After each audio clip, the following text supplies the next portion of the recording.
get to it here in just a second.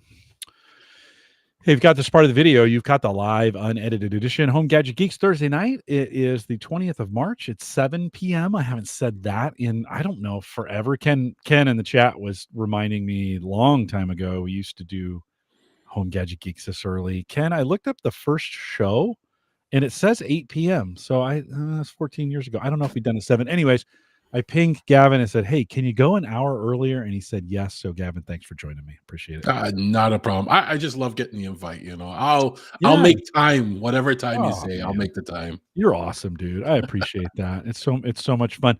It's a week. It's kind of a crazy week for me. I did, I don't know, probably 8 or 9 rehearsal sessions. We got this big conference next week, and big virtual conference, 11 sessions over 4 days.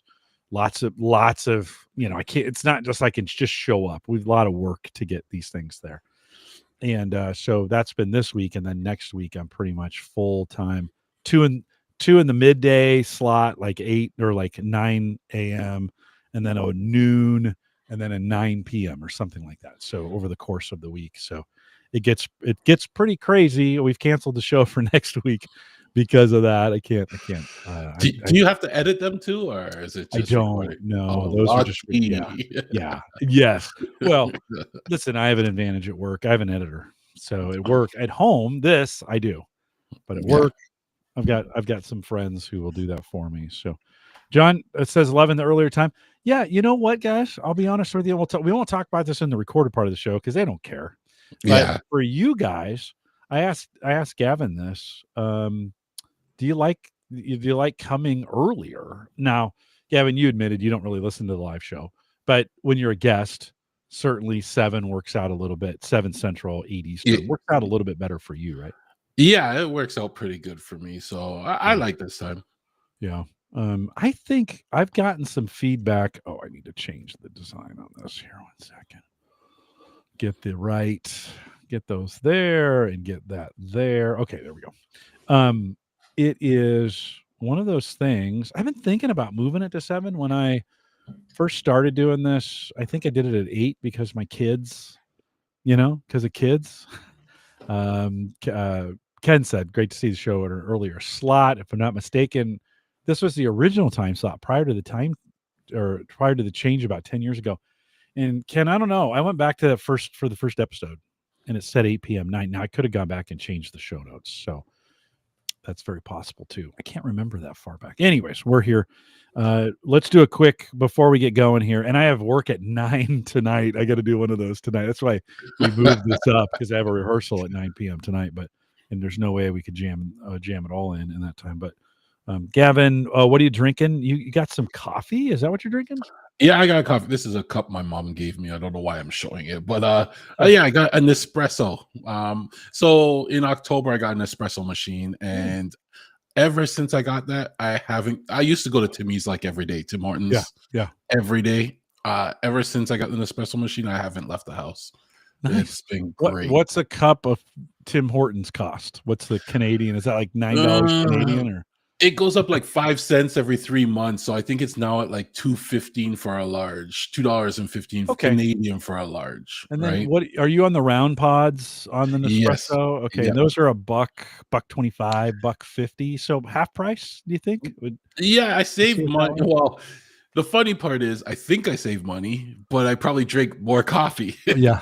Right? So so I look for the deals. I wait for the deals and the specials, and then you buy 150 pods and you get how much free pods and this and that, Are you buying it directly from them, or is there wherever the deals are? I follow. I just keep the coupons. And I recently went to a hotel in Boston a couple weeks ago, and they had an espresso machine in my room. So of course I loaded up all the pods into my suitcase and all my coworkers' pods into my suitcase. And I think I came back with like, I don't know, 50 pods, by the time I was done. And they had the retail pods? Yes, same pods, everything. So we have Nespresso at work, but they're different pods. They're flat, round, flat, skinny ones, as opposed to the bulb, the more cup version of the other ones. Okay. Well, yeah. Listen, we pimped Nespresso on this podcast for a lot I of know. years, a lot of years.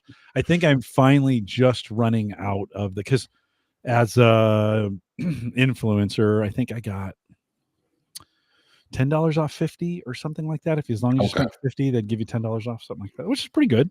And I'll take it.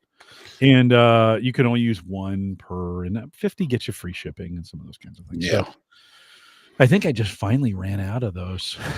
So those a lot of people use that Nespresso. It doesn't work anymore, but well, good. It's great coffee, but you're right. You know, you're probably buying pods that are like 7.7 ounces. And they do it for the milliliter. So like Yeah. whatever that turns out to be in milliliters, but 7.7 ounces here in the United States, the right way to measure things. And the that's not as much coffee as you think it is. Like you go to Tim Hortons or you go to Starbucks and you get a pretty big cup of coffee. So yeah, probably yeah, I don't know. I don't know what you're buying at Tim Hortons. I wonder how many ounces or I haven't done the math, don't do it. but It I ruins went it. I went to Tim Hortons probably like a month ago for the first time since I got this, and Yeah. I had a coffee, and it did not taste like what I remembered. Like it tasted Oh, watered down. I didn't like it, you know. And trust me, this is strange coming from me because I was a Tim Hortons fan for the longest time. yeah. Yeah. Well, it's Nespresso, some good stuff. Like Yes, I, we have it here. I'll make a latte first. So add a little milk. I got a milk frother. me too. Yep. Make a little latte. Then go up and use one of the regular. So leave a little bit of milk on the bottom, and then go back and I also add peppermint syrup to it, so you get a little, Okay. Then go back with a regular coffee pod and fill it up, 7 or 8 ounces, and and I'll use the milk on the bottom to kind of mix into that. And then if I'm really desperate, I'll do one more. So, that's It adds up. $3.50, $4 right there in coffee. I mean, it's not Exactly. Starbucks is still more expensive just for one cup here in the United States, anyways. But Ken said, I must have remembered. Not exactly sure what I'm remembering. Could be wrong. Might be Ken, you might be thinking home service show. That's what Gavin thought when we first started talking about that, when you put that in chat. I don't know. I may move back to 7 because it's just I've had a couple guests say, especially our East Coast friends who start at 9, hey, this might be a little bit better a little earlier. I Yes. may move it back. I have to talk to Erin. She's the real boss. Erin Lawrence is the boss. I got a little early times. It showed that last time we were here, a little early times there. I've got a little 3-finger red blend in here. You can't see it, but it's very a little aged in rum casks. And then I have the ever potent glass of water. You have multiple drinks. I still do have to work tonight a little bit, so I don't have to do much, but I have to sit there. I can't pass out. Okay, let's get rolling with this, John. Hey, John, we may have thrown Tony off with the early start time. Just to be honest, I put it in. I don't know. I probably should have tweeted him directly. And I saw you. I saw you tweeted him. John, do me a favor. Tweet at Tony and tell him we started early. Just be intentional. Hey, send him a message. Whatever. Let him know we started early. I don't think I got that out on Twitter. So. The Discord group is really where it all happens. Okay, let me kick this thing off. Here we go. This is the Average Guy Network, and you have found Home Gadget Geeks show number 640. Unbelievable. With Gavin Campbell, recorded on March 20th, 2025. Here on Home Gadget Geeks, we cover all the favorite tech gadgets that find their way into your home. News, reviews, product updates, and conversation, all for the average tech guy. I'm your host, Jim Collison, broadcasting live from the Average Guy.tv studios. And here in a really bizarre weather, Bellevue, Nebraska, we had rain, then we had thunder. We had a thunder ice storm. I have never seen one of those in Nebraska. It was literally pelting us with ice, and then you could see lightning in the background. Have you ever experienced anything like that before? Yeah, we're getting some weird weather too. So I've seen something like that before. Even like about an hour ago, we were getting some. Yeah, we were getting. Well, no, we were getting Yeah. some snow, light snow. Just dropping down. It's been raining all day, but yesterday was like 18 degrees Celsius. Yeah. So I was out there in my shirt and stuff, Yeah. enjoying the weather. Right. So Yeah. it's some weird weather going on. It was 79 degrees Fahrenheit the day before. Then winds came in, rain, ice pellets, snow. Now we didn't get here in Bellevue, only got an inch or inch and a half. Omaha got 4. And so when I drove to work this morning, it was pretty, like, there was a lot of snow on the side of the roads. Now it's it's 45 now. It got up to about 50 or 55 Fahrenheit. A lot of that melted already. So that's the beauty of the spring, right? So anyways, Yeah. crazy, crazy weather. Thunder snow is the craziest. Like, if you've never experienced that, it's snowing and then you hear the thunder and then the snow just dumps, and it can snow an inch an hour at that point. So anyways, well, having some bizarre weather here.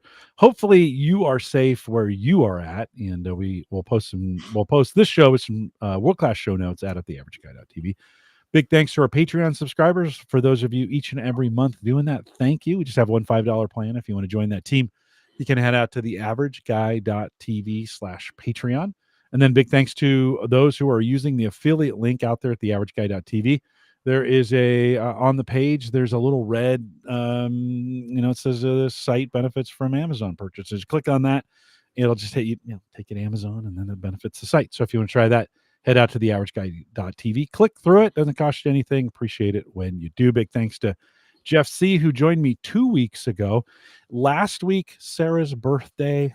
We had a whole birthday weekend. Gavin, for the missus, are you kind of doing like, it seems like birthdays now are going days instead of a day, right? Are you having that experience, or are you guys just staying with the day? Well, since I in my 20s, people were having birth weeks, Yeah. and they had like, and they gave you the guilt trip if you skipped any event during the week. There would be like one night could be dinner, and and they just figured each event would have a different group of people so they can cover all their friends. So, yeah. We did Saturday. We had a big party Saturday. The kids came over. Weather was nice. We grilled some, or we fried up some lumpia. And Oh yes, yeah, it was delicious, by the way. yes. Oh Handmade yeah. fried lumpia was good. Made some beef bulgogi, and then Sunday was I took her out to dinner.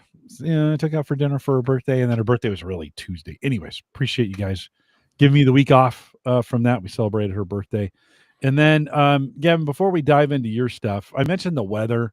I swear, like, the lights flickered, I don't know, a dozen times, and I kept thinking, I get to pull the generator out. Like, this is what I did this for. And I stayed home from work just for it. I was going to be the hero, right? I was going to wheel out the generator and plug it into the house and flip the breakers and start it, work from home while my generator's buzzing away. I got a big gas tank for it now.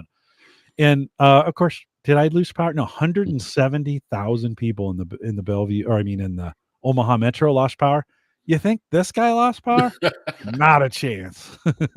If you didn't have the generator, you would have lost the power for sure. For sure I would That's how have it if it goes. wasn't Yeah. ready. No, right on. I basically guaranteed that I'm never going to lose power again. The lines will come off the poles, fall on the ground, be flapping around. I'll still have power for some reason, Somehow. right? Yep. Yeah, Yep. you're like, "Oh," the line guys will come out. They'll be like, "Hey, I don't know how you still have power, but you do.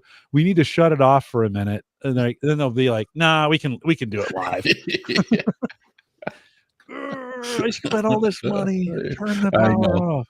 I know. Anyways, meanwhile, my friends out in Westo are all complaining. They thought they're going to be without power for days. And it's like, well, you can come over to my house if you want to. It'll be fine. Anyway, so if you ever want to guarantee that you don't lose power again, spend $1,000 or whatever I spent, probably 1,500 when all was said and done, on getting a generator and setting it up to the house. So anyways, we're going to spend a little time talking about that a little bit later. You've been working, though. You've always got some home automation stuff going on. So bring us up to date. Give us some ideas. You've installed some new stuff. Maybe hot water heaters involved in this. Yeah. I'm sorry, it's a water. I always call it a hot water heater. It's supposed to be hot. It's a water heater. What'd you put in? So recently I had to change out my water heater. I threw in I was on a contract before. I inherited that with the house. And like up here they'll put you on a contract and you're paying for it.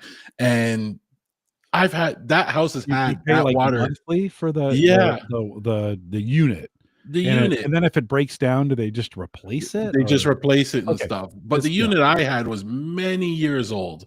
And when I did the math, we ended up paying like, well, we didn't, but between the various homeowners, ended up paying about $8,000 for this water heater. Oh boy. Right.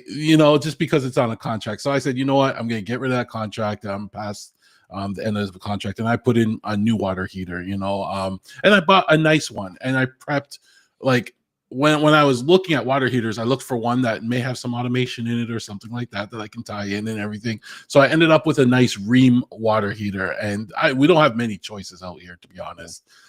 They're one of the big brands out here, so I got the top of line one. We put that in, and then later on, I decided to add the Wi-Fi module to it.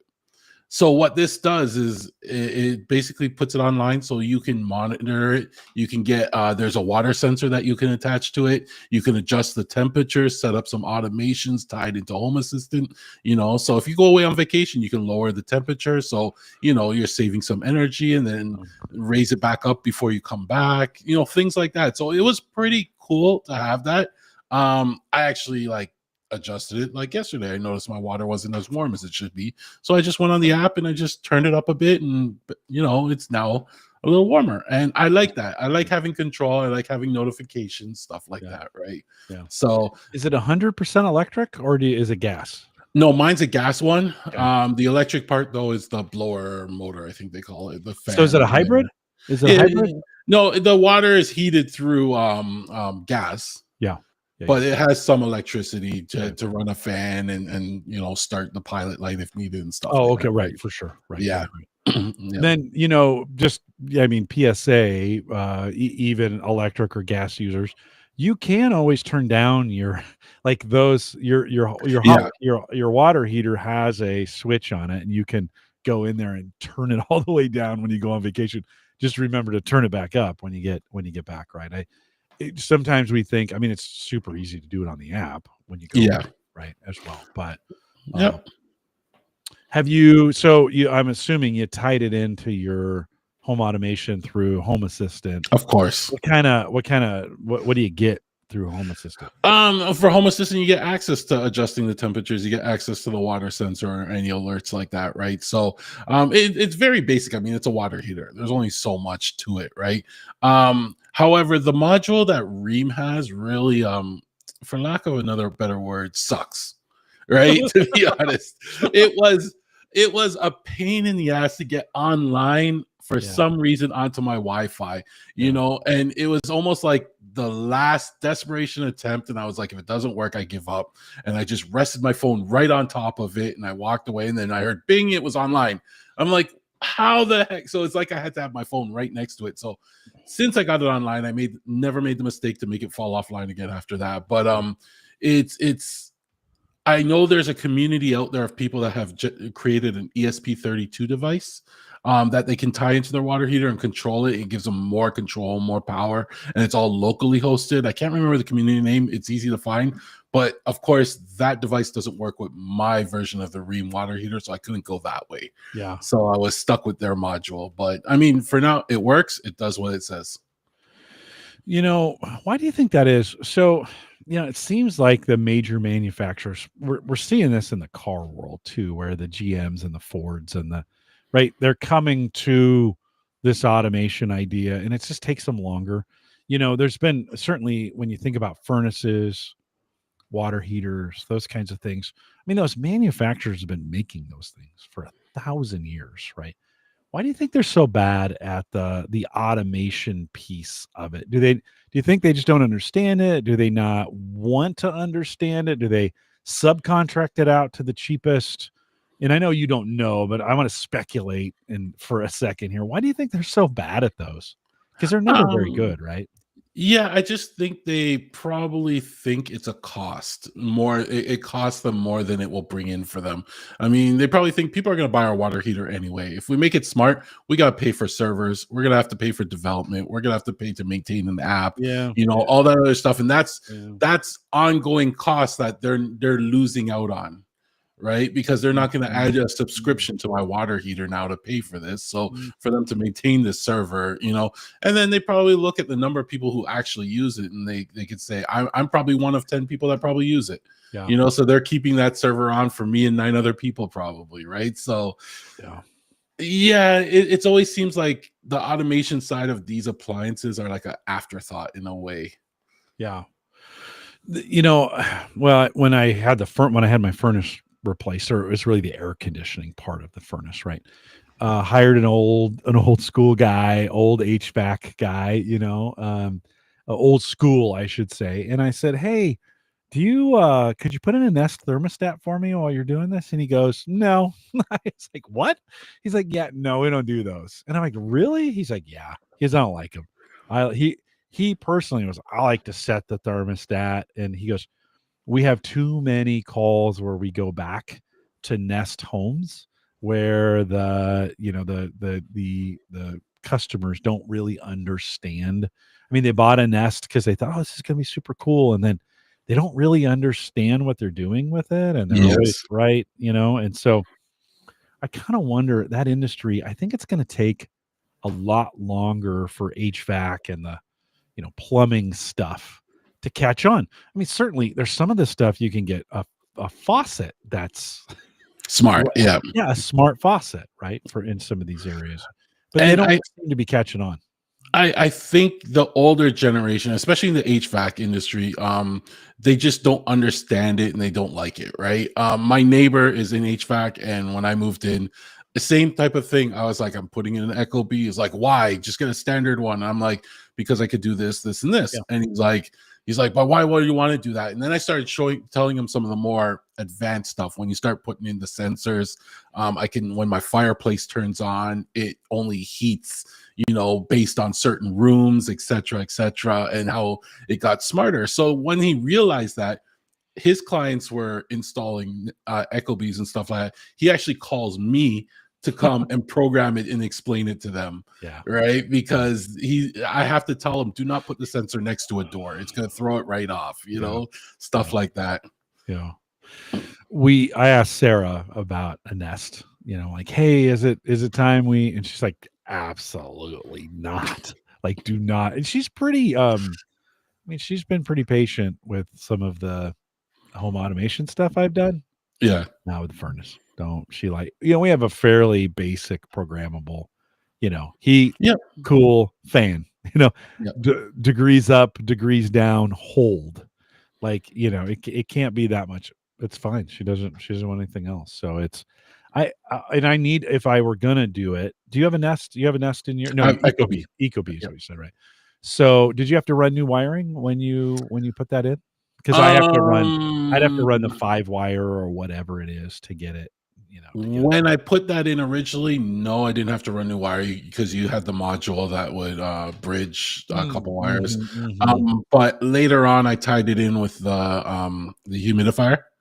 Yeah, And for that, I needed to run a few new wires. So I just reran a new 8 by whatever right. wire up. It was easy enough in my place. Yeah, you feel like you're running Cat 6 cable at that It point, was right? very similar to like just network cable, but Yeah. luckily it was just like my basement's wide open, so I just had to fish the wire up. I didn't have to do much for it. It's usually, I think in a lot, it's pretty easy. They don't wanna Yeah. when they're putting the home, especially like a 50s or 60s or 70s home, they didn't wanna make it hard. So they tried to get the thermostat maybe in the right place upstairs, but then they would put the furnace as close to the wire as they could in some cases just so they didn't have to fish it. They don't wanna fish it either, right, through that stuff. So, hey, you'd mentioned ESP Home. What is that? Tell me about that. ESP Home so basically you can buy these ESP devices, ESP32 devices. They're like mini computers, right? Okay. Really small computers, but you could do a lot with them where you can create your own sensors. They have all these modules you can plug into it. Now ESP Home is kind of like how can I explain this without trying to, well, I try to sound smart. It's almost like the programming language, a standard programming language that you can interface with it, with all these modules very easily without having to like write the code all over in C. You know, you can load it up and then you can write it in YAML and just say, hey, I have this sensor and expose it as this, and then attach it to Home Assistant. And it's very popular. If you want to make your own devices, people use ESP Home. You can do almost anything with it. Right. And a lot of the devices I'm starting to get my hands on now, they're actually just ESP Home devices where somebody's done all the hard work for you and you just plug it in and add it to Home Assistant and it shows up. Right. But if you really wanted to make it yourself, you could buy all the parts, put it all together and add the code and everything. And it's not too hard when you know what you're doing. Do I need to solder? On the site, there's a board with pins sticking out. Do I need if to you're solder? making your own devices, you'll get into the soldering, you'll get into the wiring, you'll get into that type of stuff. And that's if you're making your own devices. But if you're buying somebody's already ESP Home device, something pre-created, you're not going to have to do any soldering. Yeah, you mentioned YAML, which is a pretty easy. I have found, anyways. YAML is basically just like a text file where you can make configurations in it, right? That's a pretty easy way to go, right? It's probably the easiest part of it, right? Yeah. YAML, it takes a little to get your head around, especially like when it starts to get into indentation and then determining lists versus dictionaries and stuff like that. Like once you learn it, like I can look at YAML and it makes sense to me. But then I throw it to the co-hosts on Home Tech FM and I throw them some YAML. They're lost. They don't like to look at it. They hate to look at it. So it's a little different. I prefer to work in YAML for my automations where they like the GUI, right? Where with the YAML, I know I can copy and paste and do things quickly. Yeah. It's not as hard as you think it is. I mean, it's a little more than a text file, but not that much more. Yeah, you just kind of gotta know though. Yeah, it's just some instructions. So you just got to know the order of operation and when things come in and what codes you're using to send to it, kind of deal. But in most cases with YAML, they give you some instructions. They're like, hey, they'll give you a file. Like, this is the way it kind of needs to be laid out. Then you just got to figure out the values, right? That you're throwing in there. Real quick, John wanted to know if the Rheem, was it the heat pump version that you got, or just gas only on that? Just gas only water heater. That's the only one I got. That's what I thought. That's what I thought you'd got. Ken says just spun up a Home Assistant again this week. Eufy, is that how they pronounce it? Eufy doorbell automation to turn on a Lutron light, and that's a good way to do it. John says every time Gavin comes on, I think I really need to focus on a Home Assistant. Yes, John. Listen, Home Assistant. It's a great. I can do it. Like I don't program it like you do, Gavin, but I've got the dashboards now are beautiful on this. If you can, Home Assistant literally updates more than Windows. So you got it right. I mean, they're just, you think that'll ever slow down? Sometimes I wish it would, because they update a lot and there's a lot of things break when they do the updating, but you don't want to fall behind too far, because then if you have a big update, you're just going to have to fix them anyway. So I rather fix little things than have to fix a whole bunch of big things. Right. So, but if you're not a Home Assistant fan, I mean, there's other hubs out there. Like, just get into the, you can get Hubitat. I just got my hands on a Homey Pro here. This is a new hub that good old Homey. Yeah, I haven't heard that in a while. So I mean, there's other hubs out there that are really good as well too. I'm just the Home Assistant fan because of the flexibility. Yeah. And you guys spend a lot of time talking about Home Assistant on Home Tech, right? Home Tech. Yes. .fm. I should have mentioned that at the beginning of the show. Of course, Gavin is doing Home Tech. We'll talk about that at the end of the show. So stay around for that. John wants to do it, but then he gets distracted, which is a thing that happens. Yep. Ken's looking for, he says, find a good resource on Home Assistant. Where would you start? If someone was like, hey, I want to just go to their website, do you think? I mean, they got a lot of stuff there, right? And it's not that hard.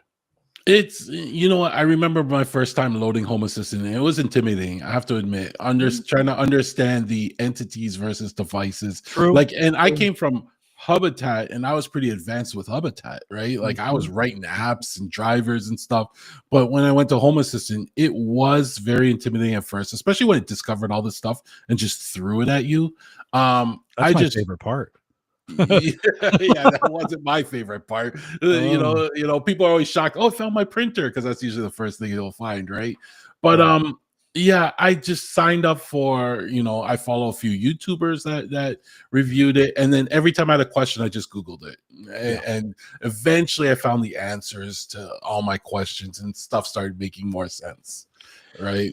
Yeah, and I think you're right. You didn't mean it this way, but I think you're right. If you have a printer, especially an HP printer, which is basically network spamware, like somehow every device finds your HP printer, whether you like it or not, whether you want it or not. It's the most amazing thing. You can bring a new device in the house, and before you even turn it on, it's already printed to your HP printer. I don't know how that works, but so in Home Assistant, it will find those devices very, very quickly.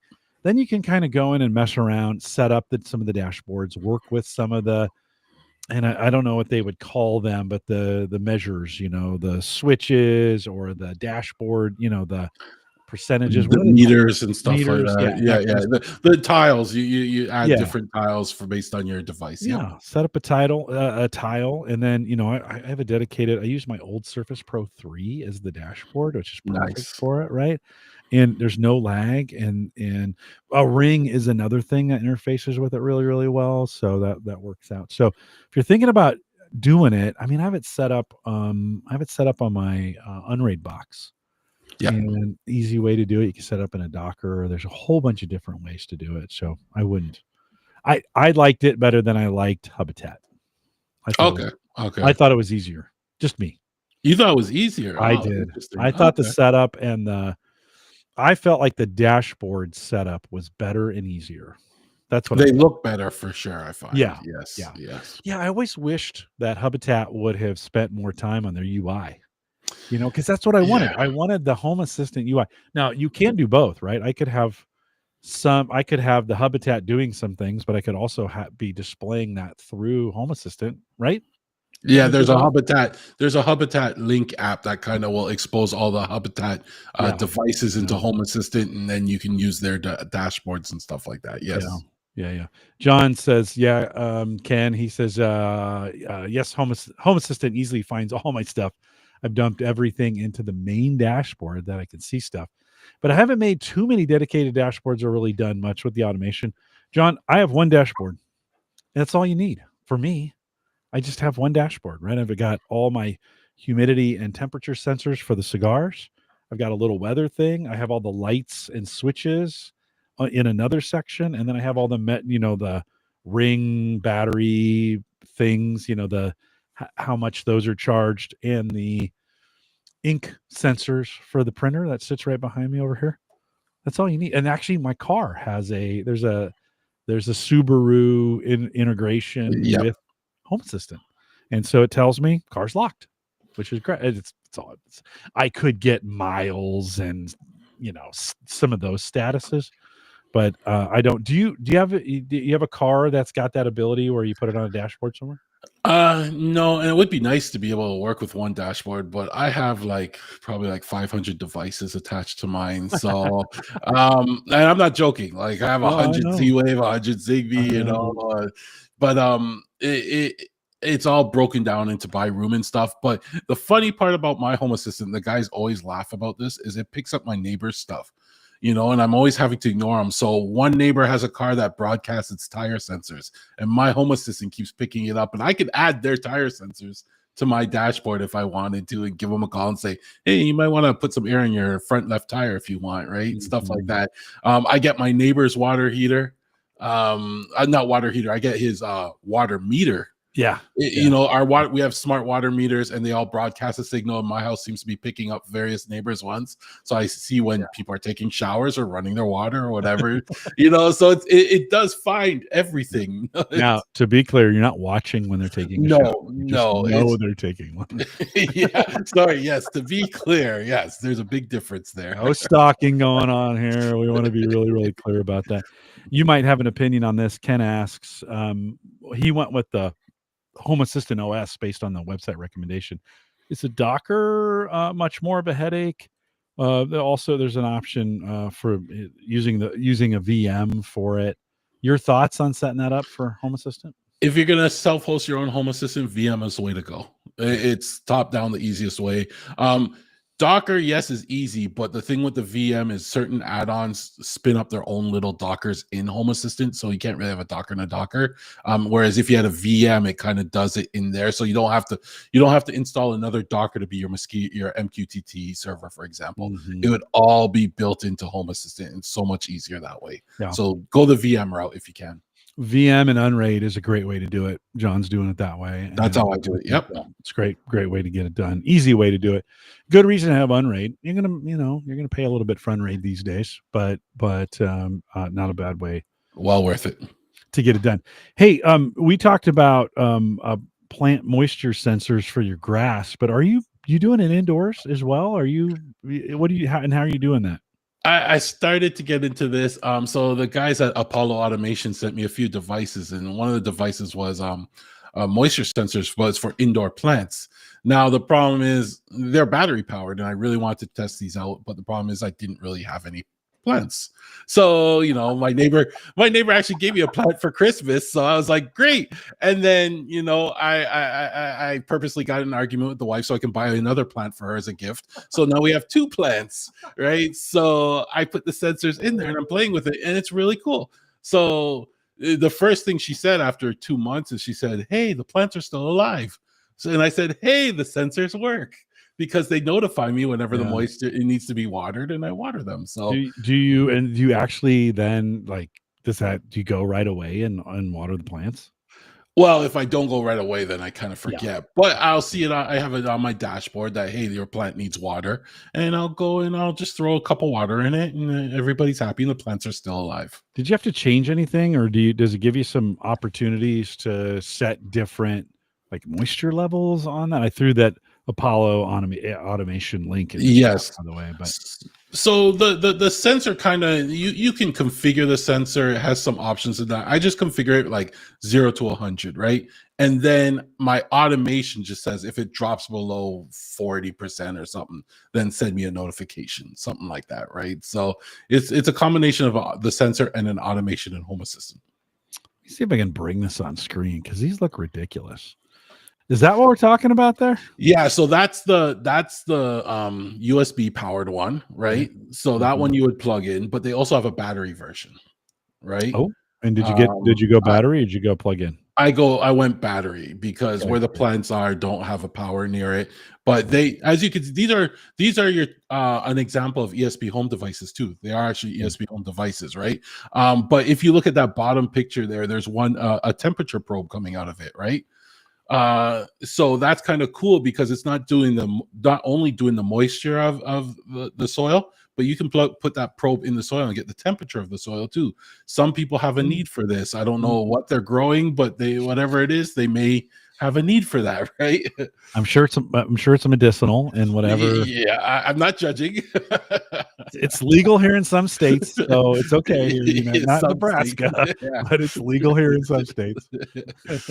But yeah, they're really cool devices. They just recently released a temperature probe one where it's kind of like what was the barbecue one we use? I'm having a meter. It's similar to that, but it has a single probe, and it's similar to this where you can stick it in food and you attach it to like the side of your oven if you want, and it will ties into Home Assistant and notify you of the temperature of your food or stuff like that. Way to do it. I have it on my basement freezer actually. So I have it's got a magnet built in. I stick it on the side of the freezer. It's a thin little probe that goes into my freezer, and it tells me, if my freezer loses power and or whatever, I will get notified.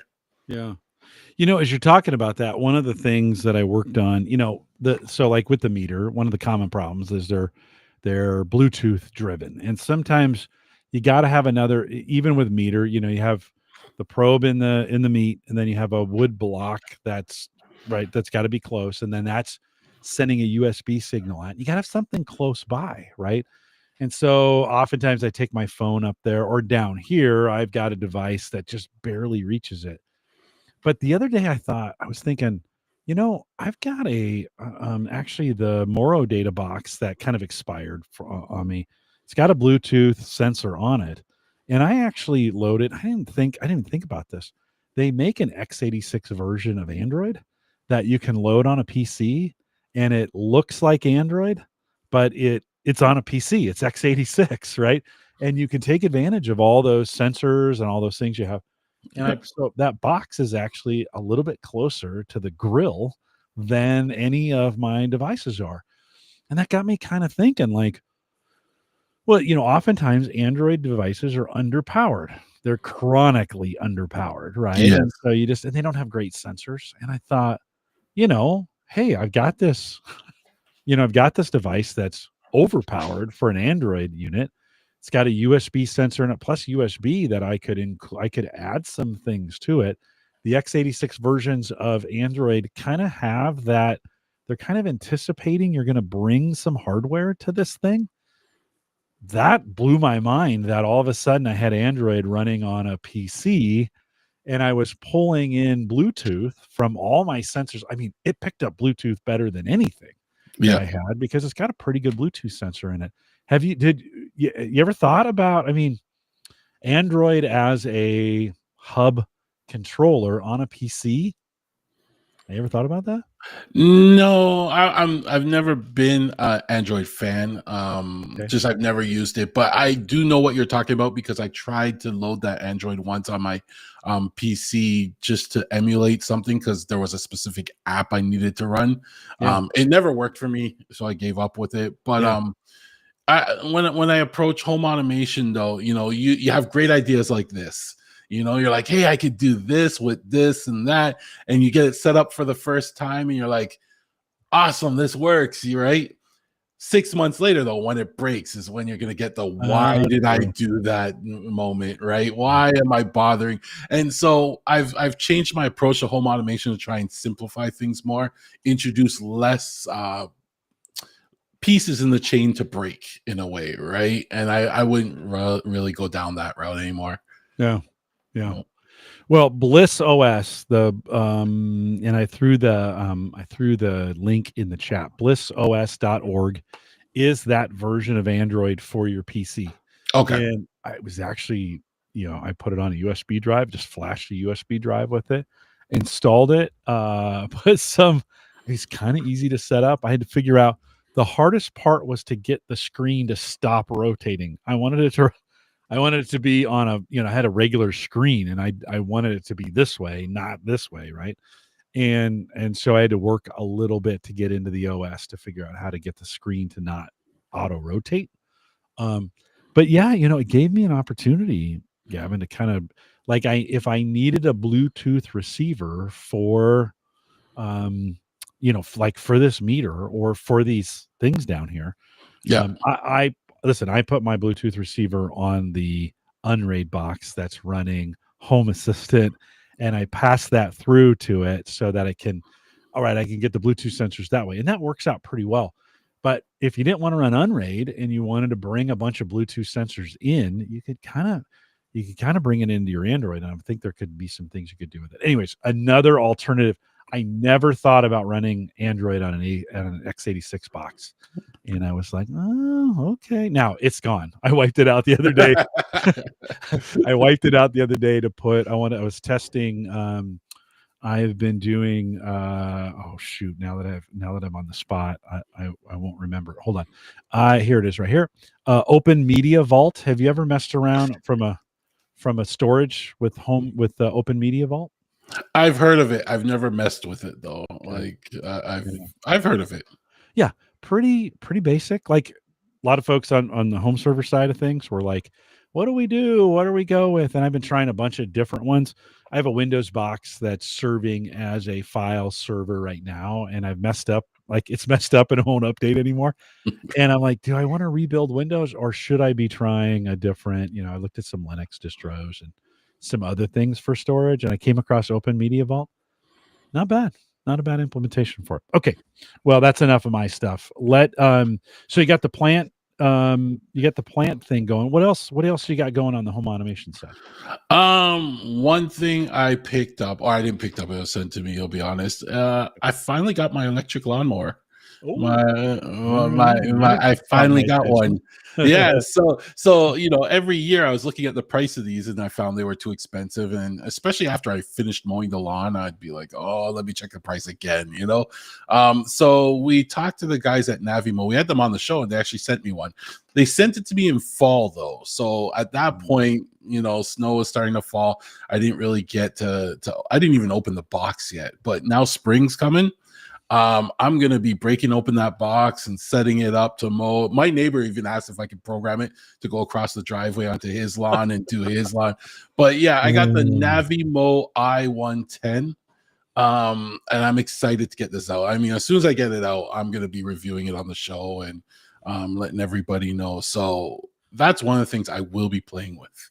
We're showing it on screen right now. If you're watching the audio version, that looks small. Is that bigger than it looks in the picture? I mean, is that a fairly hefty size? It's a hefty size. The box was big. Like the delivery man kind of struggled to lift it in. I felt bad. No, well, of course. Yeah, the other day I ordered something. Did it come UPS? But it didn't. Wasn't the regular UPS guy? He had a dolly, and he, put it on the dolly and brought it up.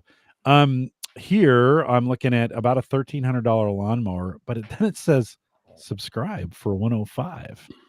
You can subscribe now. I mean, I'm assuming you're just renting these mowers for a time period. Did you look into that at all? I haven't looked into the subscription. Like, I'll be honest, they sent it to me. So, Yeah, right. No, right on. But I mean, it depends on what comes with the subscription. Does it say on there? Because it would be cool if you subscribe, and I would be okay with subscribing for something if they replaced it whenever it broke, or replaced the blades for me, or stuff like that was all included, right? Yeah, here. Well, no commitment, cancel anytime. What's to keep you from starting the subscription in the spring and canceling it in the fall? I'm sure they're accounting for that, right? Yes. And I'm sure you're not getting a brand new one of these when you subscribe to it. Included annual blade replacements. That's kind of nice. Are the blades those just razor blades on the bottom, the small little blades? Small little blades. Yeah. Okay. Yeah. On a wheel. It looks like it's on a little wheel. It says included Novimo Access Plus. So I'm assuming that's their app. Probably. Yep. App integration. A monthly 4G plan, data plan included, lifetime warranty. Wow. Hold on. Let's go learn more on them. Let's see if they page not found. Oops. That's the subscription I get. Would you think, okay, $100 a month, $1,200 a year, it's really free financing, except you don't own it at the end of the year. Well, that's the whole thing. If you're renting it, then after a year, you're pretty much paid it off, right? Yeah. But you'll still be paying the subscription. So, I mean, at that point, maybe just buy the thing, like in advance if you think you're going to keep it like that. Yeah.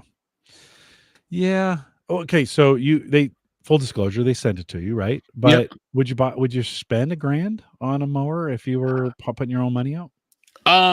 You know what? I probably would. Like, I have a fairly hefty yard, and it would be nice if I didn't have to worry about that. My only problem is I have a front yard and a backyard, so like there's the gate. How does it get through the gate? I would have to leave it in the backyard. I want to see how it works on my hill, because they say, well, I have a little hill at the side. They say it should be able to climb that hill. I will see how it goes. I also got to worry about things of making sure it doesn't try to mow when my irrigation system's on. Yeah. Right. Yeah. So I'm going to have to think about things like that, So like I said, I haven't even pulled it out of the box yet. This is the spring I'll be doing it, and I will be finding out all the gotchas. Right. We'll have you back on in the fall and see how those kinds of things have worked out. Can you, with the gate, I imagine, so there's no other, like, it's completely gated. There's no way to get from your front to your back. So what you need is an automatic gate opener that integrates with the mower, right? When it turns the mower on, the gate opens up, right? So they did mention when we had them on the show that was probably that's something they were working on. Yeah. So that would be a nice, like, if a little flap in my gate that would, open up when the mower can go through, that would be perfect. Home automation or a home assistant integration. Can you see it on the home I assistant? believe there is, but I will find that out Right, that's once true. You I, haven't set it up yet. yeah, once I get it You set up, didn't I'll even find out. just put it like in the garage and fire it up just to kind of get the The garage was juices. cold at that time too. I was thinking about it, but then I was like, the garage is cold, and there's a little bit more work to setting it up. You gotta, run some power and set up an antenna and stuff like that, right? Yeah. So, No, right on. yeah, Yeah, you yeah, got to set some boundaries and do yeah. that. It's fairly involved. So you got some setup to do with it. My front yard is zoysia, right, which is a really thick southern grass. Here in Nebraska, it goes dormant in the winter, so it turns brown. Everybody's grass is brown right now, though. We've had no rain or no moisture. It seems like since maybe July. But it's so thick. This is one of the things I worry about with these mowers is I'm not sure it could keep up. You always see them going across this really nice bluegrass or these fescues. I tell you what, man, zoysia is not to be messed around with. I mean, it is some thick grass. So I don't know. That'd be another one I'd have to check out on that to be like, well, if you could cut zoysia, because I also have a gate in the front it would need to go through. So I'd have to Yeah. figure out that gate deal, or just go out and leave the gate open. Or it might be just a case of I just put it in the front, press start, and let it go. Like, I don't mind kicking it off when I'm ready, as long as I don't have to walk around with it. Justin says there are automatic. Yeah, I'm sure there by now. There's automatic mower gates available. I know from the Memo Motion and Husqvarna. And Yeah. so, yeah, you should be able to. I'm sure those have been made. And then Justin says, "We've had no real rain since December." He's down under, so they're in their summer right now, right? Yes. It's been a very dry summer, driest I can remember. Yeah, it's been dry here too. We could use some more rain. You have recently also gotten into self-hosting. Have you gone to the dark side?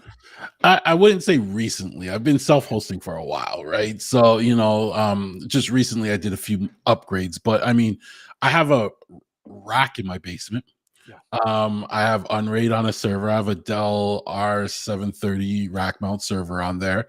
I got the whole Unify set up. So I have the Dream Machine. I have a PoE switch, 48 port PoE switch. I got some nice toys. My network, I have access points around the house.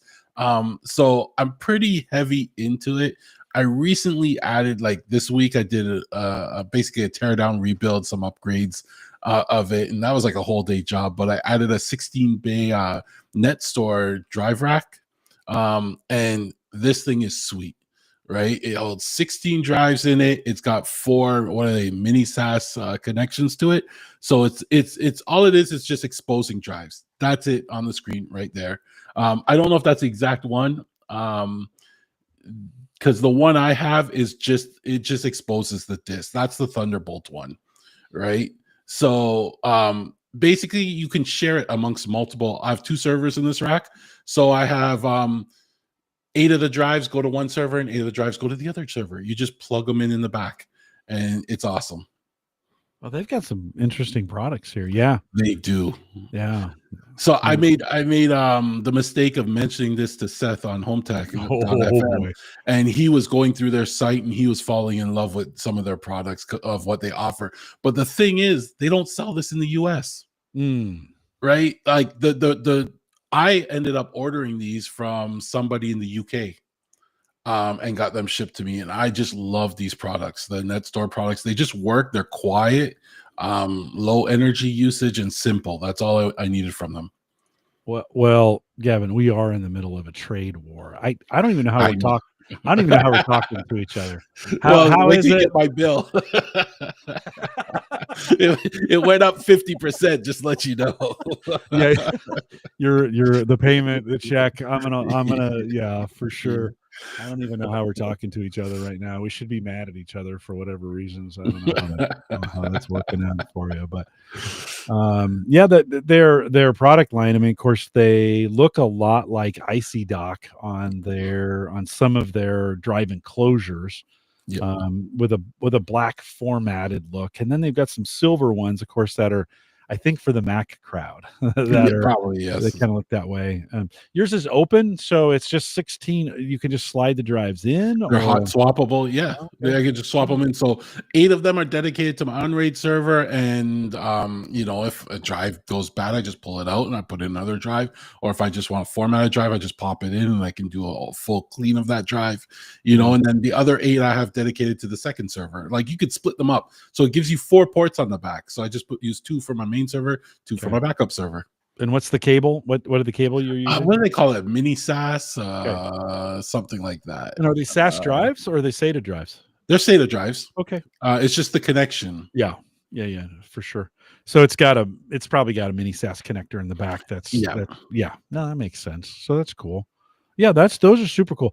I'll admit I've been spending a little bit of time looking at drive enclosures for some of the hard drives, and I've been kind of getting back into the Chia hard drive mining thing, and so yeah, it brought up. I was like, oh, there's some new offerings out there. This didn't come up, but it's probably because I'm in the U.S., right? Yeah. Yeah, Yes. yeah. What else have you been looking at? In terms of self-hosting, I Yeah. recently did a Wi-Fi upgrade in my house. So, if you're in the Unify space, I have to give them credit because upgrading my Wi-Fi could not have been any easier. So, in my house, I have 4 access points, and they were running an old Wi-Fi. It's something like Wi-Fi 4, maybe Wi-Fi 5, right? And I said, let me upgrade it. And my choices were basically moving to the Wi-Fi 6 generation of devices or Wi-Fi 7 generation of devices. Well, Seth talked me out of going to Wi-Fi 7 because TJ's been having problems with it, their devices in there. And Seth said, the Wi-Fi 6 are proven, you can kind of just move up to there. So when it came to Unify, I ended up just buying a few replacement access points. I didn't even have to rerun wires or anything. It was literally as easy as taking the old access point off, unplugging it, putting the new one back on. The mounts were the same, everything, plugging it back in and then clicking Nice. adopt. And yeah, it was now upgraded. So, I mean, to upgrade my house to Wi-Fi 6 devices literally took me like half an hour or less, and I was done. I was kind of bored for the rest of the day. But it's I really like that, and now I have much better internet in my house, much more reliable, devices don't drop off, stuff like that. Yeah. Unify, right? That's Yes. within the Unify family, so to speak. Yes. Yeah. Did you do some UPS upgrades? I mean, I've been talking a buddy of mine with the power outages we've been having here.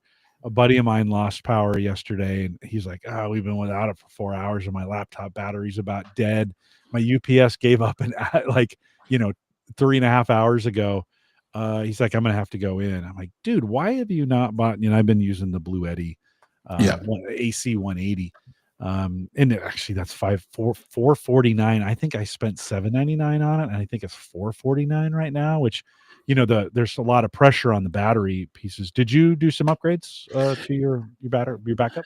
Yeah, so on the rack, I have a couple UPSs. I added an APC rack mount one. And I really highly recommend if you're running Unraid and for anything, put it on a UPS because if it loses power, you're gonna have to like rerun it through tests of your parity drives and stuff Yeah. like that, Yep. and you don't want that happening. I basically I don't need it to run a long time. I just want it so that if I lose power, after 10 minutes, it will gracefully shut down the systems.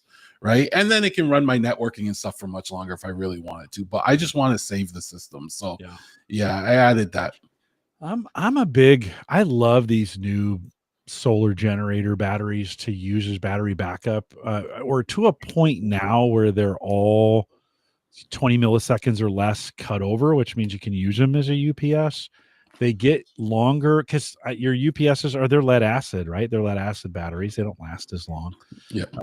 We're getting these lithium ion phosphate, I think is what they are. I could be wrong on that.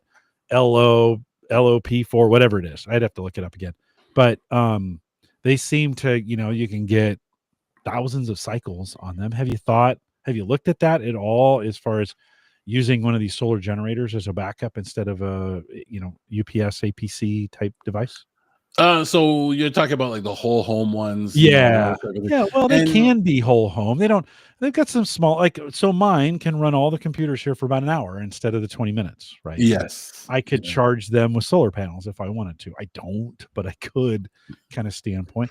And I think today, I bought 1,000, watt hour one that basically means I can go 1,000 watts for I run about 1,000 watts down here, and so it gives me about an hour, right? Kind of works out. yes, Just today, I was looking at the pricing. Okay, what I paid for that 2 years ago, I can now double that, so I get 2,000. I could go 2 hours without power for what I'm running here on, and I don't use it like a solar generator, so to speak. I'm not running solar into it, but it's a handy UPS backup. You know, yeah. And I haven't. When I looked at the price of stuff like that for the house, it it, got expensive. it does. And It I does. have to admit, in our area, we don't lose power often. Okay. Very rarely. And I mean, I've been here about 10 years, and the longest I probably lost power was 2 hours. Once, and that's really it. And usually in that 2 hours, I just go hang out with the neighbor next door, and we just hang out and do whatever. But I've never really had a need to do something much more expensive. Okay. Yeah. You know what? I had 4 UPSs, right? Running, backing up, I had one backing up 2 computers, Yeah. another backing up 2 more. I think at one point I had 4, 5, or 6 PCs down here. And I started thinking to replace those, I had the hefty ones that were a couple $100. And then I thought, okay, I have 3 of them. That's 600. Yes. I'm almost there with one of these, and they'll last a lot longer. So that was just my justification for it. Yeah, I spent 800. That $800 one now is 450. Thank Nice. you, Moore's Law, Yeah. whatever that means, or whatever.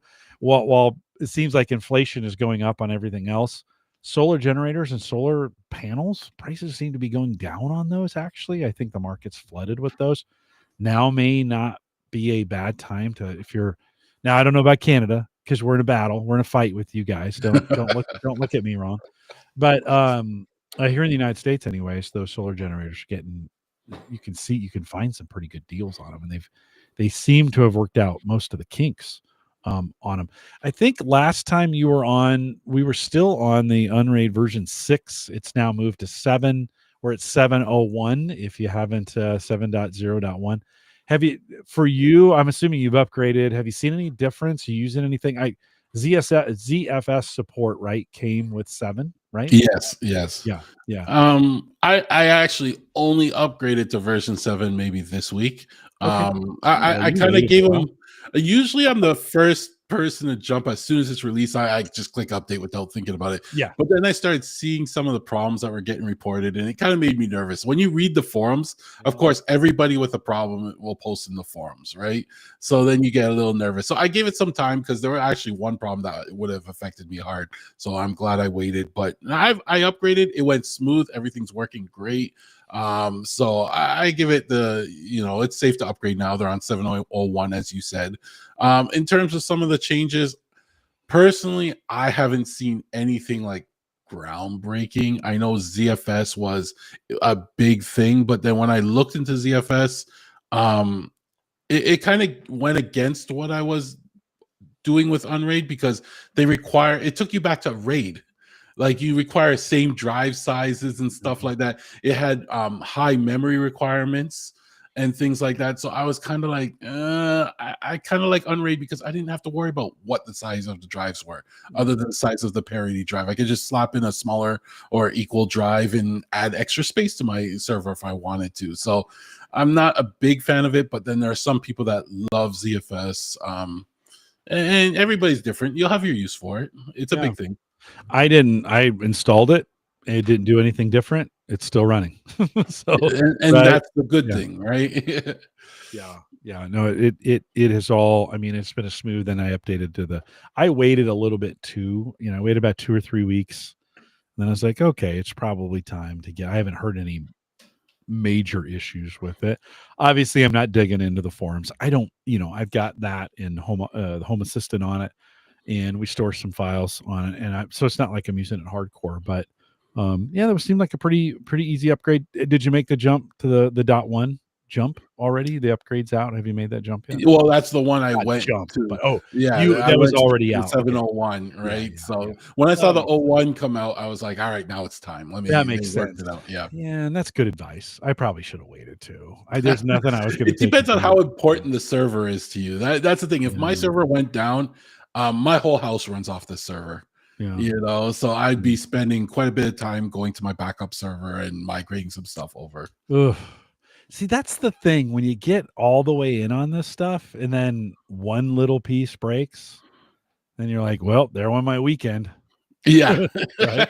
Well, Yeah, I this is what gotta I get track paid this for. thing Yeah. down. I know. Yeah. You know, here, honey, here's the credit card. Go shopping. You know, Yeah. I'm gonna be home. I'll see you. I'll see you Yeah. Sunday night. Yeah, I'll exactly. see you Sunday night. Hey, we couple weeks ago, we spent some time, or no, 2 weeks ago, I spent some time with Jeff C talking about the modularization of AI. Have you been messing with AI much and you doing anything local?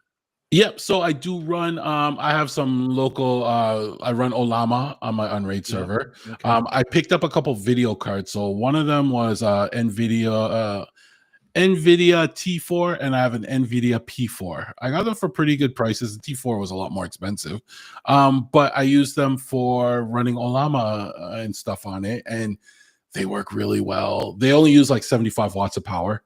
They don't have built-in fans, so I had to do some little modifications so it keeps them cool and stuff like that. But when it comes to the LLMs, I've tied them into my Home Assistant and my security cameras, you know, and I've been playing a lot with that. So I did have them tied into Blue Iris at one point, where basically if Blue Iris got a trigger, I would send the photo over to the Olama and say, is there really a person in this photo? And the reason I did that is because sometimes when it snowed or rained, it was triggering my cameras. Yeah. Right. So basically, I let the AI analyze the picture and say, yes, there really is somebody in that camera, right? In that photo. And then it would then send me the notification. So that's how I kind of tied it into there. I also did some other fun stuff just to, you know, keep myself busy, keep myself engaged with it. So my notifications, it will send it over to Olama and say, make a witty notification about this. And then, you know, Home Assistant would then push a nice, funny notification to me. Like sometimes it could be mean, like it was making fun of my neighbor's wife, you know, going going to her car because they were parking their car in our driveway, and Yeah. it made a height joke about her, and she is a Oh boy. smaller person, and I found it funny. I actually sent it over to my friend. I said, hey, got your wife on camera, look what it said. But you know, it keeps me entertained, and I tied in with that stuff. Yeah, that's cool. So it interfaces pretty well with Home Assistant. Yes, it actually is built in nice. So one of the things I did get was the Home Assistant voice box that they call it the preview edition. They Mhm. call it PE. So I got that. The cable's not long enough to show it on the camera here, but Nice. it's their version of the A Lady, etc. But it all runs locally. It integrates with Home Assistant. At this point in time, I can't recommend it. I'll just be honest, like I have it sitting here and I never use it, and the main reason why is because it does not work if there's other sounds playing in the background. So if I'm watching TV or something like that, my TV triggered it constantly. Or if I tried to talk to it while that TV, even if it wasn't loud, it would just keep hearing the TV and then start sending off a whole bunch of commands, you know. And those are things that the Amazon fixed on their devices. You know, when I talk to the A Lady, the TV could be playing. She still hears me Yeah. and Yeah. filters it all. And they perfected that.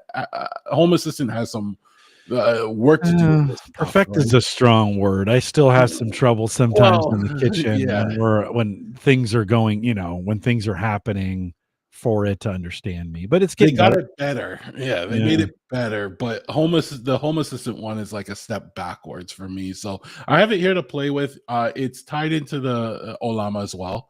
So it can basically, if it's you can have it analyze your data and give you responses on that. You Mhm. know, I mean, there's certain limits because I found out I reached the limits with the size of my house, because I think with every quest it would take up all my sensors and send all that data over. So that, if I said, you know, what's the average Ah. temperature, what's the average temperature on upstairs, it would have all the data to make its answer based on that, right? But Okay, with the okay. number of devices I had, I think I was running into the limits and it was causing it to crash. So, Really? yeah. Wow. And then to bump that up required much higher specs. I needed more memory on my Yeah, server, and I wasn't yeah, about to invest in yeah, that. yeah, yeah. We talked about LM Studios. It's an application you can use on your Mac or PC. Download some of the open source LLMs to give that a try.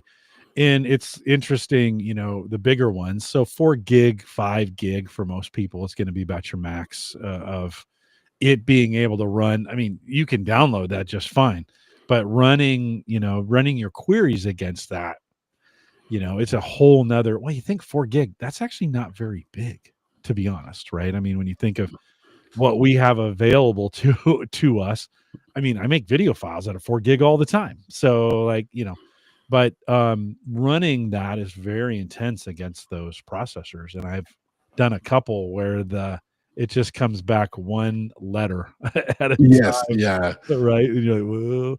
And so you kind of think it leads you to kind of a false sense of maybe understanding these LLMs when you're like, oh yeah, no, you can just run these things.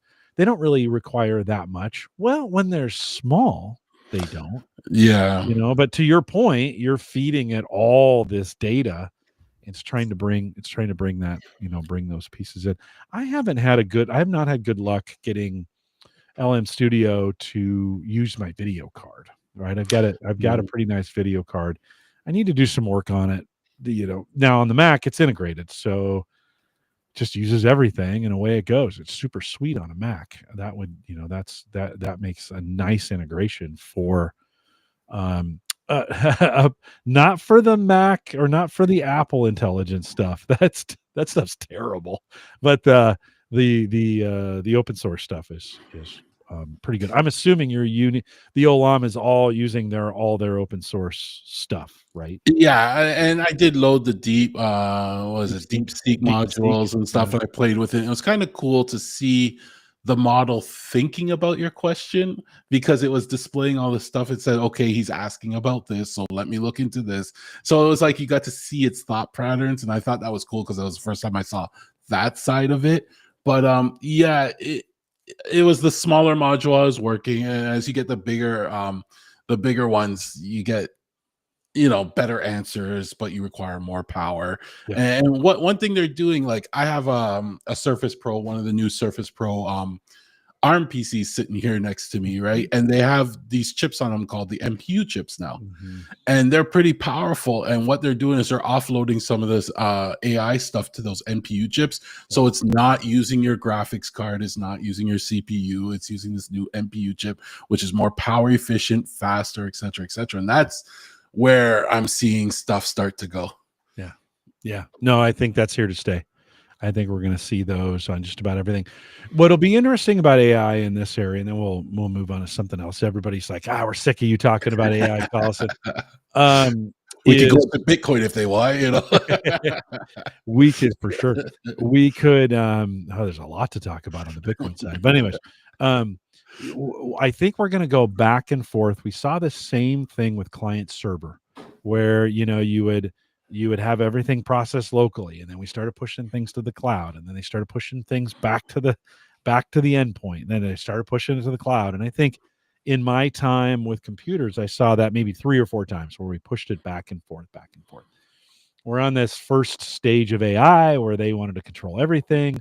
Now they're thinking, hey, you know what? We need some power at the endpoint, right? We need some power on the edge, as they say.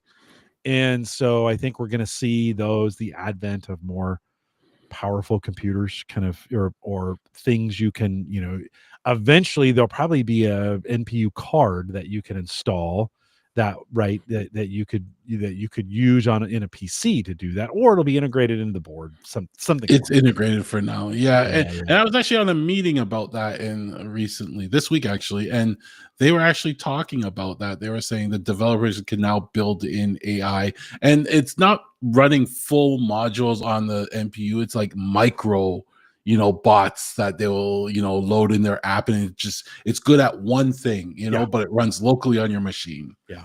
Yeah. No, right on. I think we're going to go back and forth. There'll be Yes. figure out some stuff. Oh no, let's process it here. Oh, we're going to process it there. So I think we're in the early phases of that. Before we wrap this, one of my very favorite subjects, and I said we'd get to this, so I want to get to it. You are going to upgrade your panel, your electrical panel at your place, and I don't know what's gotten into me, but maybe it was doing this work with the whole home generator that I put in and all the wiring I did, and I got into the box. By the way, I had a contractor 10 years ago change out our service. We went from 100 amp to 150 amp service. I wish I would have done 200 now, but 150 amp service. I went in there and I was really thinking, oh, this is going to be a mess. And I pulled off the door and it was beautifully wired. Maybe that's what got me excited about doing electrical again. It's been a long time since I've done it. You're moving from 100 to 200. Yep. Why are you moving? And why you do it's not cheap, right? I mean, everything's expensive in Canada, right? Yeah, exactly. And I always wanted to move, but this was the first year I actually got the approval to do it from, the CEO of the house. Oh, I So gotcha. once she gave me the approval to do it, I was like, I'm doing this. We have the original panel from when this house was built, I think in the 80s, and it has sub panels off of it too. Yeah. Right. So I was kind of like, and they're fuses. Yes. Right. So I was like, we the really screw-in fuse. Yeah. Oh. Yeah. You always get shocked with those things. Half of them are the screw-in ones, and the other half are the pull-out ones with the I don't know how to explain it. It's but it's screw-in fuses. Yeah. So I was just like, all right, let me do this. Let me get this done. So it was listening to your show too made me make a few decisions. Because I know you've been talking about this. So yeah, I went from 100 to 200. I figured, you know what? I don't have an EV now, but if one day I want to get it, at least I've taken care of this. I don't have to worry about amperage anymore. One of the other things I've added and I'm having them install is a whole home surge protector. And I just told the guy, I said, listen, I have so many delicate electronics. My light switches are expensive. It would be a few $1,000s to replace all of them if like I got hit by lightning or whatever. So he agreed and he's putting that in. And then I added a transfer switch. I'm just adding a 30 amp transfer switch, something just enough to power the fridges and stuff like that. If I lose power, I plug the generator in, let it go, and I'm adding that. So the price actually wasn't as bad as I thought it would be. Oh, good. Right. When he gave me the price, I don't think I should have said this to him, but I was like, I wasn't expecting to be that cheap. Well, that's good. So I think he caught me with the upgrade. I think when I added an extra thing in there, he probably marked that up a bit more. You're gonna add sub panel for your rack? No, I'm not gonna add a sub panel. My rack actually sits right next to it, but I'm gonna add a dedicated line for the rack. Okay. So I'll add a 20. I wanted to put a 20 amp plug right by the rack. Because right now the rack, for some reason, whoever wired this up, is on the same line as the bathroom upstairs. So when the wife uses her hair dryer, it blows that fuse. Yep. Right. So she will be happy once I get that fixed. That's the drawback to old wiring, right? Yeah. Somebody just grabbed it. Is it live? Okay, let's put this on. Our bathrooms when we moved in here, they had electricity up to the lights, and then they'd have a plug on the light it was the 50s, right? Or it was the 70s when they replaced that. And so you start grabbing wire from somewhere. Okay, this will be good enough. If you're not thinking, most homeowners don't think about load, right? They're just kind of like, it's got electricity, it's fine. I just need power. This area is probably, I won't say it's overloaded, but I max it. It's pretty close. And I could benefit if I did the wiring again. I would spend some time thinking about getting dedicated circuits down here to this area, right? Just running a dedicated circuit. Well, good for you. I mean, I think that'll be That'll be an awesome upgrade. I'm kind of excited. I told you in the pre-show, I want to just come and watch them put I it want to in. watch them too. I just want to stand there, but I don't want to be their shadow. But I just want to sit there and say, "Oh, Yeah, why are you doing that?" Like I'm not questioning it. I just want to know what it is you're doing, right? yeah, He did come to do some planning work, and we were looking at things like where the ground wire is running and stuff like that. yeah, And I yeah, asked him a couple questions about it, just to learn about it. And yeah. he says it should be like this, and Mm, he showed me where it was, and I'd love to sit there and just shadow him for the day, but I can't. mm. It's great when and I watch a guy on YouTube who out in New Jersey who does this on a regular basis. And Yeah, in New Jersey, the electrical code, you can only put a 200 amp service in now. So no more. They're awesome. just like, this is just the way it's going. The needs are so typically he's upgrading folks that are putting charging units in for EVs, right? So they're Yes. upgrading them to 200 amps. But I love there's something about watching him rip out the old service that just makes me feel good. Like, right, you're just like, "Oh, get those wires, figure out where those wires are going, put it in," and then you're going from fuses to breakers, which, dude, like, it's gonna be a whole new world for you when it comes to But I could just turning. flick things. I was always shocked myself, those Screwing screw-in. ones, yeah. Yeah, you have to be really careful with them because you can get your skin up close to the actual connector on them, and then you can get shocked. And it seemed like every time, not every, but I was shocking myself on those a lot. Both our old house in Plattsmouth when we first moved here, and then this house had screw-in fuses when we moved in. We did so I'm excited for you. I think that is gonna be awesome. Did you think okay, and do you have a generator? I mean, you said you have a transfer switch, so do you have a generator to run the transfer switch? Or are you gonna buy I one? don't have a generator yet. My neighbor has an extra generator, so if I needed one, he'd Oh, just throw nice. me that one. I'd plug Yeah. it in, right? Unless he's using it. He has an extra one, so Oh, nice. Nice. he'll plug one into his, but Nice. I will probably get one at some point. Yeah. Again, we'll see.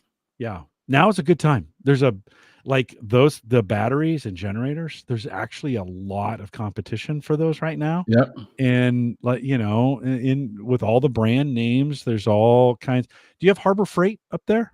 In No, I has don't that think made it there so. yet? Okay. No. But I'm sure you got some you can go to Canadian Tire or whatever that store is. Yeah, right now Well, we buy all Canadian, so I right. wouldn't buy from Harbor Ah, Freight. don't buy from the U don't buy from the U You can't. You legally can't, right? I Yeah, think exactly. nice. We're on a buy Canadian thing right now going on Yeah, up here. So yeah.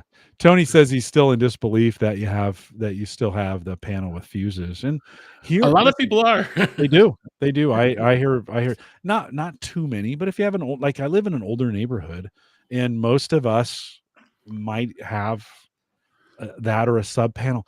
You just we think about power completely different now. I mean, the EV charging station at your house has changed the equation for most people. I think so, Right. yes. Yeah.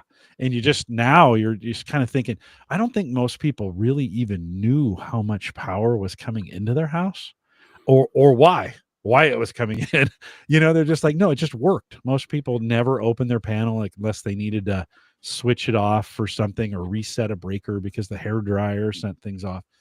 And I think this current EV work that we're all doing is really leading folks to be like, oh, okay, maybe I should understand that a little more, or maybe not. Maybe there's hiring an electrician to run a 50 amp service out to whatever and plug it in, and they just plug it in and get it done.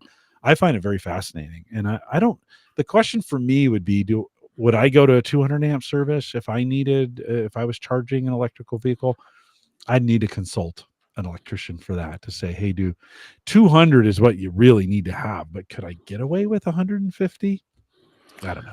If I'm doing the upgrade, the way I look at it is whether you went to 150 or 200, I think it's the same thing. They just replace something at the box, right? Yeah, Like the it's breaker. not The costing me. breaker, And well, and maybe the wire. It depends on the wire here anyways, but yeah. yeah, but for me, to them, they just come and they're taking off the old breaker and putting on a new breaker, and I think I'm now at 200, right? Like it's not I whether I bet went to 150 or 200. I don't think it would have cost me a difference. you're at 100 amp. I bet the electrical company will come and run a new wire for you.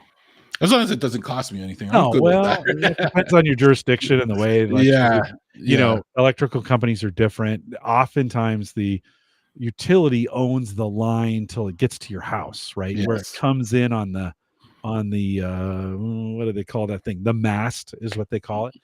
Oftentimes they own that wire right up to the mast, and then you own everything that connects out the mast. I think for me though, they don't have to do anything with the wiring. It's all done. It's a Good, matter of just good. changing the Okay. breaker, or else they would have planned that already. So I think Yeah, we're all good there. So I just went to 200, just good, future proof good. myself. Yeah. Well, you'll love it. You'll love Oh it.